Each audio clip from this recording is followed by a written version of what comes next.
Selamat datang di Chayat Story. Kisah pemuda yang memiliki keahlian bela diri dan menjadi dokter jenius setelah keluar dari penjara. Sebelum lanjut ke ceritanya, silahkan like, share, komen, subscribe, dan nyalakan loncengnya untuk pemberitahuan bab selanjutnya. Bab 16. Seketika suasana menjadi hening. Semua orang terdiam, sejak dulu tidak ada yang berani membantah perintah Tuan Yansen di kota surau ini, tapi hari ini, Dev yang terlihat biasa-biasa saja berani membantahnya. Wajah Tuan Yansen menjadi serius, kedua matanya menatap Dev dengan aura pembunuh. Navarro yang ada di samping sudah tertawa geli, dalam hatinya berteriak. Bunuh dia, bunuh dia. Tuan Dev, kamu cepat minta maaf pada Tuan Yansen. Yuki bergegas menarik lengan baju Dev, dia sudah berkeringat dingin. Bocah, kamu berani membantah Tuan Yansen, cari mati. Bawahan Tuan Yansen yang ada di belakangnya meraung, dia melayangkan tinjunya ke arah Dev. Tuan Yansen, saya mewakili Tuan Dev meminta maaf kepadamu. Juan melihat bawahan Tuan Yansen turun tangan dan dia menjadi panik. Tapi dia juga tidak berani memerintahkan bawahannya untuk turun tangan. Bahkan meskipun dia membuat perintah. Belasan bawahannya itu tidak akan berani, dan tidak menjadi tandingan bawahan Tuan Yansen yang berjumlah ratusan orang, hal itu jelas-jelas akan membunuh keluarga Tanaka. Tuan Yansen hanya diam. Dia mengabaikan Juan. Juga tidak memerintahkan bawahannya untuk berhenti. Bawahan Tuan Yansen itu sangat kuat. Hanya satu pukulan dari mereka kalau mendarat di tubuh Dev yang lemah itu, kalau tidak langsung membunuhnya pun setidaknya akan membuat dia cacat. Navarro dan Sana tertawa sinis menatap Dev. Mereka senang melihat penderitaan Dev. Jackie dan Yuna juga sedang menonton sambil menertawai Dev. Apalagi Jackie yang tadi ditampar hingga terbang, sampai sekarang dia masih merasa kesakitan, dan dia ingin lihat bagaimana Dev dihabisi oleh mereka. Dan saat tinju itu melayang hingga ke hadapan Dev. Dev mengulurkan tangannya dan menahan tinju yang bagaikan samsak pasir besar itu, tidak peduli seberapa kuat tenaga yang dikerahkan oleh bawahan itu, dia tidak bisa menggerakkan tinjunya. Saat itu, semua orang yang melihatnya terkejut, bahkan Tuan Yansen sendiri juga tidak bisa menahan diri untuk melirik ke arah Dev. Tapi saat dia melirik lagi, Tuan Yansen merasa kepalanya sudah hampir terbelah. Dia melihat cincin yang ada di tangan Dev, cincin kepala naga yang bertuliskan aksara Mandarin yang berarti perintah. Cincin pusaka naga, itu cincin pusaka naga. Orang yang mengenakan cincin pusaka naga artinya adalah penguasa kuil naga langit. Tuan Yansen terdiam, dia langsung berteriak marah. Enyah kau, siapa yang menyuruhmu turun tangan? Setelah berkata, dia melayangkan tendangan ke arah bawahannya sendiri. Tuan Dev. Maafkan bawahanku yang tidak tahu diri. Dan menyinggung Tuan. Tuan Yansen sibuk meminta maaf pada Dev. Dia tidak menyangka kota surau yang kecil ini akan didatangi langsung oleh penguasa kuil naga langit. Perlu diketahui kalau kuil naga langit merupakan organisasi paling misterius yang ada di dunia, hanya satu pijakannya bisa menggemparkan dunia sebanyak 3 kali. Yayasan Nusantara milik Tuan Yansen juga sebenarnya milik kuil naga langit. Kuil naga langit memiliki total 13 pintu masuk di seluruh negara Arunika. Dan Yayasan Nusantara adalah salah satunya, hanya saja tanpa perintah atau panggilan dari penguasa. Semua yayasan bergerak secara independen dan tidak boleh membocorkan identitas mereka. Maka Tuan Yansen hanya boleh menyapa Dev dengan sebutan Tuan Dev. Melihat Tuan Yansen yang tiba-tiba menunjukkan reaksi yang berbeda pada Dev membuat orang kebingungan, mereka menebak-nebak apa yang sedang direncanakan oleh Tuan Yansen. Bahkan Dev sendiri tampak sedikit kebingungan. Saya tidak perlu meminta maaf lagi. Dev menatap Tuan Yansen dan bertanya dengan ragu. Tidak berani, saya tidak berani meminta Tuan Dev untuk meminta maaf, apapun permintaan Tuan Dev, cukup sampaikan pada saya. Tuan Yansen terkejut dan segera menggelengkan kepalanya, dibunuh pun dia tidak akan berani memerintahkan penguasa kuil naga langit untuk meminta maaf kepada orang lain. Saya sudah pernah bilang, kalau saya menghadiri pernikahan ini maka pernikahan ini tidak akan terjadi. Dave berkata dengan santai. Tuan Yansen mengangguk, dia membalikkan badannya dan berteriak mengumumkan. Pernikahan hari ini dibatalkan, semuanya enyah dari sini. Tuan Yansen. Robert tercengang dan menatap Tuan Yansen.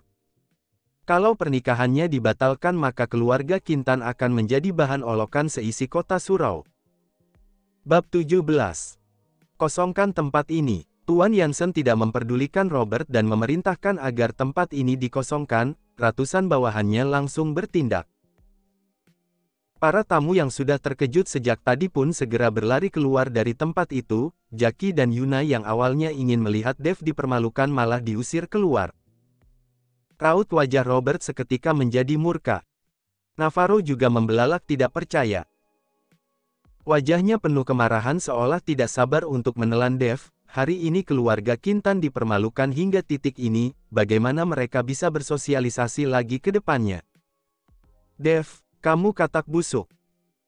Walaupun hari ini sana dibatalkan kamu juga jangan berharap dengan sifat sok sucimu itu kamu selamanya tidak akan mendapatkan istri. Yasmin berteriak kesal dan marah pada Dave. Keluarga mereka bersusah payah mendapatkan Navarro Kintan sebagai menantu, tapi Dave malah datang mengacau dan merusak segalanya. Hal ini membuat Yasmin sangat kesal. Dave, kamu kira kamu bisa menghentikanku menikahi Navarro? Jangan mimpi, saya sudah tidak memiliki perasaan padamu sedikit pun, jangan menjeratku. Sana memelototi Dave, tatapan matanya penuh kebencian dan sama sekali tidak menyisakan perasaannya lagi. Saya menjeratmu.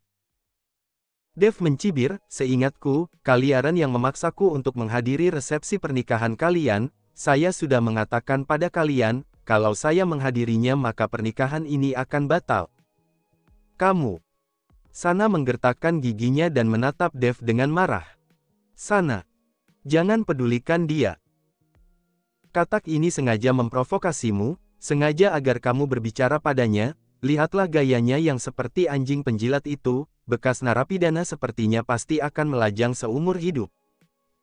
Yasmin menarik Sana dan mengutuk Dave dengan cacian dan makian. Tuan Dave, kalau Anda tidak keberatan, bisakah saya menjadi pacarmu? Di saat Yasmin selesai mengutuk Dave, dan mengatakan seumur hidup dia akan melajang dan tidak akan mendapatkan pacar, Yuki melangkah maju dan bertanya dengan serius pada Dave. Seketika, Dave terpana dan terdiam di tempat. Dia tidak menyangka Yuki akan mengatakan hal seperti itu di depan umum. Perlu diketahui kalau Yuki adalah nona dari keluarga Tanaka, dia adalah penerus keluarga Tanaka di masa depan. Mendengar ucapan Yuki, Yasmin dan Sana langsung membeku. Ini jelas-jelas sedang menampari mereka. Apalagi Yasmin yang barusan mengatakan Dave terlihat seperti katak. Dan tidak akan mungkin mendapatkan pacar, malah harus menyaksikan pernyataan cinta dari Nona Yuki. Sana mengepalkan tangannya dengan erat, wajahnya merah padam. Tadi dia baru mengatakan pada Dave untuk tidak menjeratnya, tapi hanya berkedip saja, Dave sudah mendapatkan pernyataan cinta dari Nona Yuki. Kalau dibandingkan dengan Nona Yuki dari keluarga Tanaka, Sana itu tidak ada apa-apanya.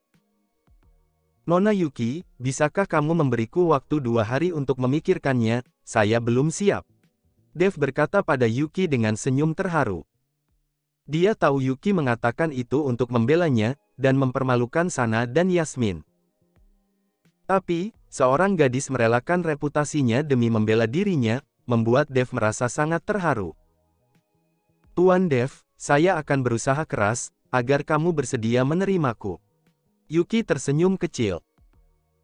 Pada saat anggota keluarga Kintan, juga Sana sekeluarga sudah pergi, Navarro masih menatap Dave seperti ingin menelannya, dia tidak bisa membiarkan kejadian ini berlalu begitu saja. Juan dan Yuki juga dipersilahkan meninggalkan tempat oleh bawahan Tuan Yansen, aula pernikahan itu kosong dalam sekejap, hanya tersisa Dave dan orang-orang dari Yayasan Nusantara. Kamu mau apa? Langsung saja. Dave berkata, dia melihat Yansen mengosongkan ruangan ini, pasti ada sesuatu. Tapi Dev tidak menyangka, perkataannya tadi membuat Yansen langsung bersujud di hadapannya, diikuti oleh ratusan orang dari Yayasan Nusantara. Hal ini benar-benar membuat Dev kebingungan, dia tidak tahu apakah Tuan Yansen salah makan obat atau bagaimana. Bab 18. Hamba, Yansen Herlambang, penguasa Yayasan Nusantara, memberi hormat kepada penguasa. Memberi hormat kepada penguasa. Ratusan orang dari Yayasan Nusantara juga serempak berteriak. Itu langsung mengejutkan Dev, dia sendiri bahkan tidak mengetahui penguasa apa yang mereka maksud. Kalian sepertinya salah orang. Saya bukan penguasa, Dev menggelengkan kepalanya. Orang yang memakai cincin pusaka naga, adalah penguasa kuil naga langit, tidak mungkin salah. Yansen berkata. Bam! Perkataan Yansen langsung menyadarkan Dev. Saat dia di penjara, Ryu mengatakan kalau dia adalah penguasa kuil naga langit. Lalu dia memberikan sebuah cincin kepadanya, sepertinya karena melihat cincin itu membuat Yansen menganggap dia adalah penguasa kuil naga langit. Maksudmu, karena cincin yang kupakai ini? Dev melepaskan cincin itu dan menanyakannya pada Yansen. Benar, ini adalah cincin pusaka naga dari kuil naga langit. Dalam ajaran kuil naga langit, orang yang memakai cincin ini adalah penguasa kuil naga langit. Yansen mengangkat kepalanya dan menatap cincin yang dipakai oleh Dev. Kalian semua berdirilah. Melihat Yansen dan ratusan orang berlutut di hadapannya, Dev merasa canggung, dan segera melambaikan tangannya. Terima kasih Tuan. Yansen dan ratusan orang dari Yayasan Nusantara bangkit berdiri, saya beritahu padamu. Saya bukan penguasa, cincin ini diberikan seseorang padaku, kalian salah orang, Dev menjelaskan. Kami hanya mengenali cincin pusaka naga, tidak mengenali orang, karena kamu memakai cincin pusaka naga, itu artinya kamu adalah penguasa kami. Yansen berkata dengan hormat. Dev kehabisan kata-kata. Kelihatannya Ryu sengaja mewariskan jabatan penguasa ini kepadanya. Lalu kalian adalah orang-orang dari kuil naga langit?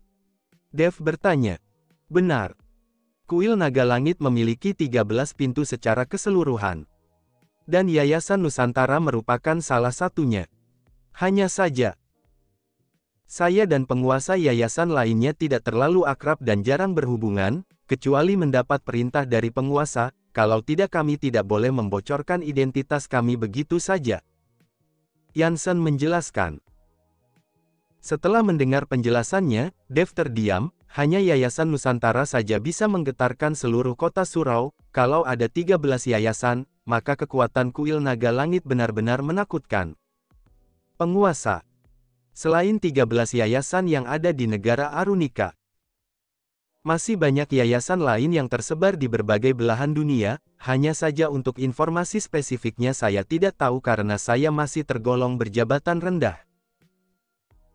Setelah Yansen menyelesaikan perkataannya, Dev menjadi lebih kaget lagi, masih banyak yayasan lain yang tersebar di berbagai belahan dunia, hebat sekali. Dia sebenarnya masih belum mengerti, Ryu yang dia temui di penjara terlihat begitu lemah dan aneh, tapi ternyata dia sangat hebat.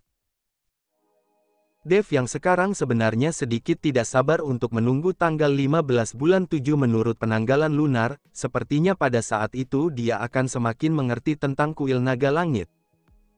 Setelah sesaat, Dev mengibaskan tangannya dan berkata, kalian semua pulanglah, kalau ada urusan saya akan mencari kamu. Siap, Yansen membungkuk dalam-dalam. Yansen membawa orang-orangnya pergi, dan Dev masih tetap di sana. Dia belum bisa menenangkan dirinya, begitu banyak yang terjadi dalam sekejap dia masih belum bisa menerimanya. Saat itu, di ruangan kantor lantai teratas Hotel Sawasde, Juan dan Yuki belum meninggalkan hotel, dan datang ke ruangan kantor di lantai teratas. Hotel ini adalah bisnis keluarga Tanaka, dia bisa kemanapun yang dia suka. Yuki, perkataanmu pada Tuan Dev barusan, apakah itu serius? Juan bertanya pada Yuki. Perkataan apa? Yuki pura-pura bodoh, seolah tidak mengetahui apapun. Jangan berlagak bodoh, tidak ada yang mengenali putrinya lebih baik daripada ayahnya, kamu kira saya tidak tahu apa isi hatimu? Juan tersenyum datar. Ayah, tadi saya mengatakan itu hanya untuk membantu Tuan Dev, saya baru bertemu dan mengenalnya, mana mungkin menyukainya. Yuki memutar bola matanya dengan malas, tapi wajahnya tersipu merah.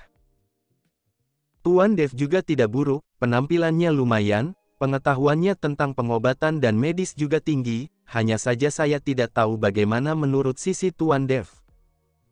Juan memiliki kesan yang sangat baik terhadap Dev. Tapi kalau untuk dijadikan menantu keluarga Tanaka, tidak bisa hanya mengandalkan kemampuan medisnya, apalagi Juan hanya memiliki seorang putri, seluruh kekayaan keluarga Tanaka akan diwariskan kepada Yuki, dan saat itu Yuki harus memiliki seseorang yang bisa membantunya mengurus bisnis-bisnis ini. Bab 19. Ayah, kamu jangan berpikiran yang tidak-tidak.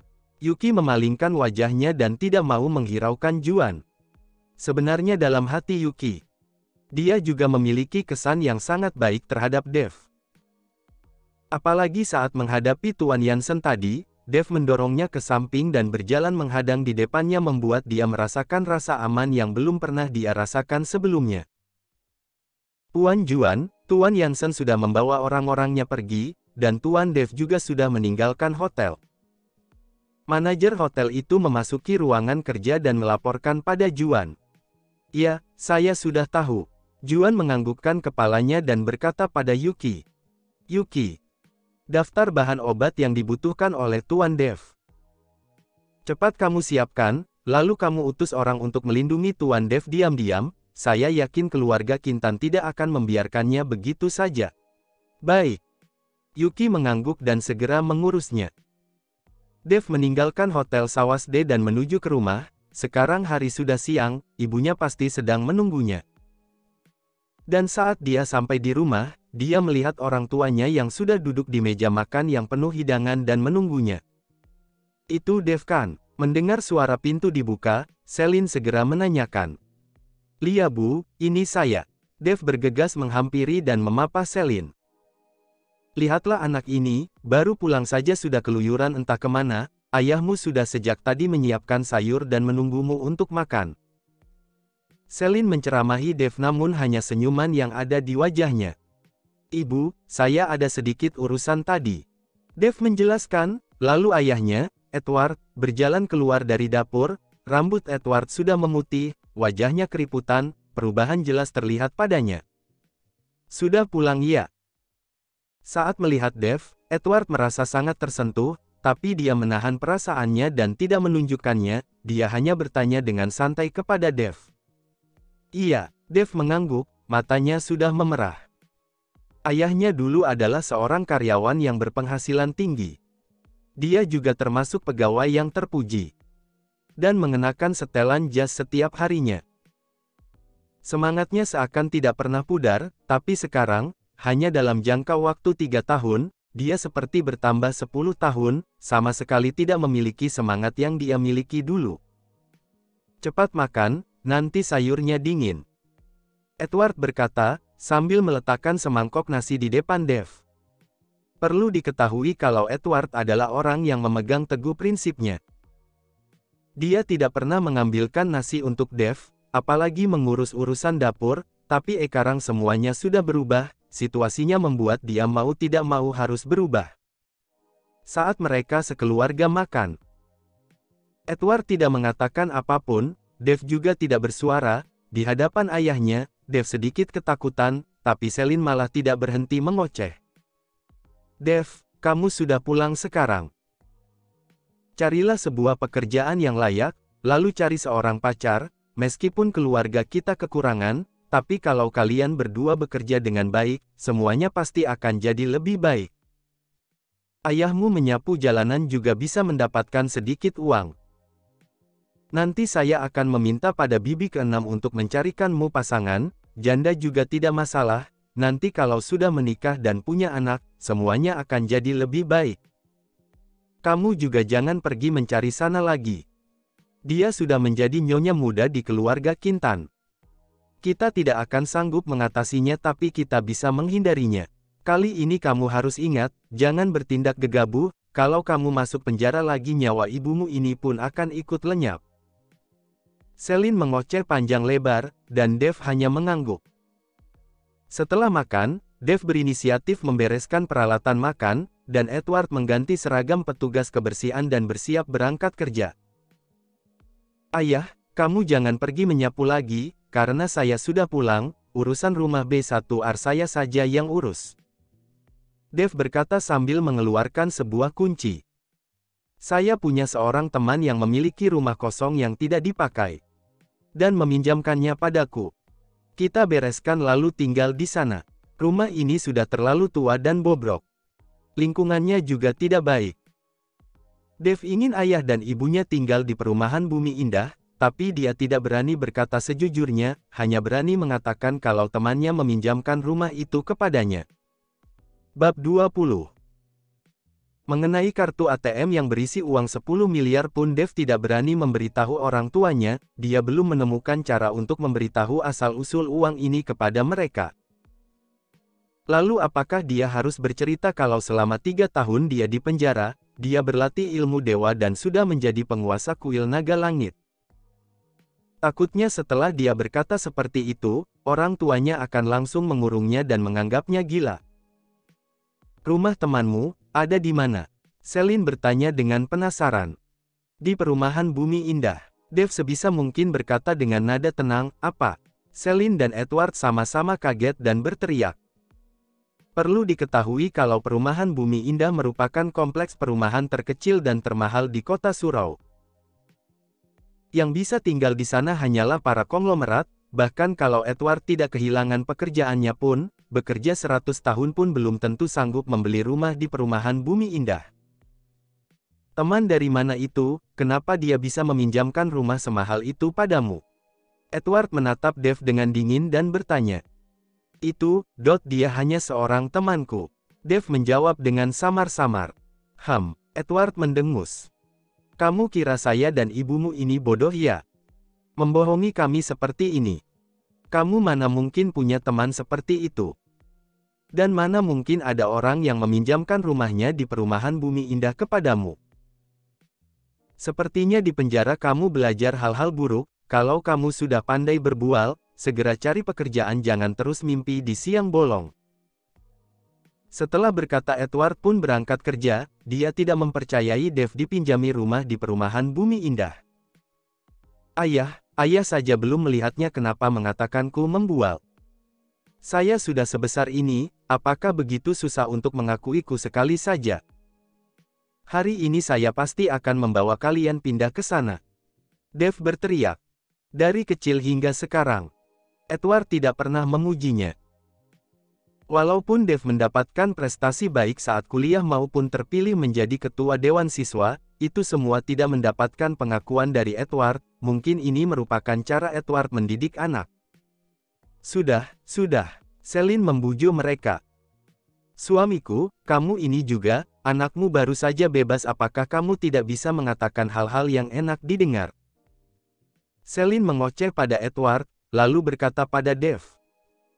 Dave, ibu percaya padamu, ayo bawa ibu ke perumahan Bumi Indah untuk melihat-lihat, saya belum pernah ke sana. Bu, saya akan segera memanggil taksi, sekalian membereskan barang-barang di rumah. Setelah berkata Dave berjalan keluar, dan saat melewati Edward, dia berbisik. Ayah, saya benar-benar tidak berbohong padamu, kalau kamu ikut denganku kamu akan percaya. Setelah Dave berlalu, Edward ragu-ragu sejenak lalu melepaskan seragamnya.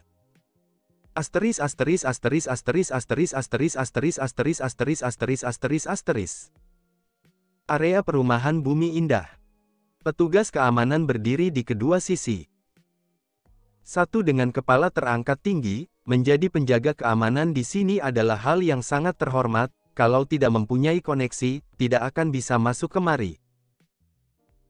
Sebuah taksi melaju lalu berhenti di depan pintu masuk perumahan Bumi Indah. Seorang petugas keamanan melihat ini dan merasa aneh, dia bergegas keluar dan menghentikan taksi itu. Kalian datang kemari untuk apa?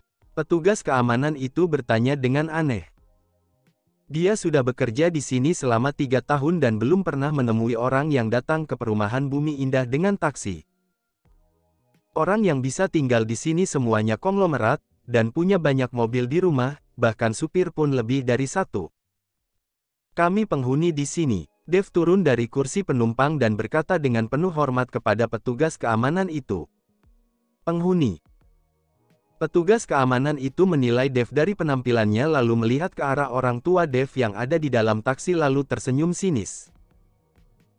Orang sepertimu sudah banyak kutemui, kalau ingin datang melihat-lihat perumahan Bumi Indah, lihat dari luar saja, orang luar tidak boleh masuk ke dalam. Maksud petugas keamanan itu sangat jelas, dia tidak percaya kalau Dev adalah penghuni.